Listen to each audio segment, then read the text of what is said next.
ഈ കാൽനട യാത്രക്കാരിൽ പലരും റോഡിൽ കൂടെ നടക്കുന്ന മൊബൈൽ ചെവി വെച്ചുണ്ട്. ഈ മൊബൈലിലെ ശ്രദ്ധ പോകുന്ന സമയത്ത് വരുന്ന വണ്ടി അറിയുന്നില്ല, ഒന്നും അറിയുന്നില്ല. വണ്ടി വന്ന് തട്ടിക്കഴിഞ്ഞാൽ ഇരുവശവും നോക്കി റോഡ് ക്രോസ് ചെയ്യുന്ന എങ്ങനെയാണെന്നുള്ള പാഠം അറിയില്ല. ഇരുവശവും നോക്കാറില്ല, മൊബൈൽ ഫോണിൽ സംസാരിച്ചുകൊണ്ട് ക്രോസ് ചെയ്യും. വേണമെങ്കിൽ വണ്ടി നിർത്തും എന്നുള്ളതാണ്. പക്ഷേ നമ്മുടെ നാട്ടിൽ ഡ്രൈവിംഗ് പഠിച്ചിരിക്കുന്നവർക്ക് എന്തിനാണ് സീബ്ര ലൈൻ വരച്ചേക്കുന്നത് അറിയില്ല. നിലവിൽ ഇപ്പോൾ പുതുതായിട്ട് പഠിച്ചുകൊണ്ടിരിക്കുകയാണ്. സീബ്ര ലൈൻ എന്തിനാണ് വരച്ചേക്കുന്നതെന്ന് ഡ്രൈവിംഗ് പഠിപ്പിക്കുന്ന ഇൻസ്ട്രക്ടർക്ക് പോലും അറിയില്ല.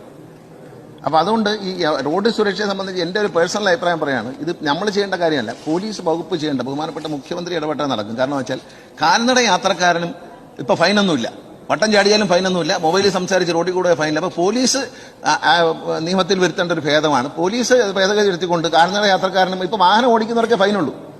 തോന്നിയ പോലെ റോഡ് ക്രോസ് ചെയ്യുന്നവർക്ക്, മൊബൈൽ സംസാരിച്ച് വട്ടം ചാടുന്നവർക്കൊന്നും ഒരു ഫൈനുമില്ല. അതിന് ഫൈൻ ഏർപ്പെടുത്തണമെന്നാണ് വ്യക്തിപരമായി എനിക്ക് തോന്നിയിട്ടുള്ള ഒരു കാര്യം. കുറേയെങ്കിലും അപകടം കുറഞ്ഞു കിട്ടും. കാരണം വന്ന് കയറുകയാണ്, വണ്ടിക്കാരെ മാത്രം നമ്മൾ കുറ്റം പറയാൻ പറ്റത്തില്ല.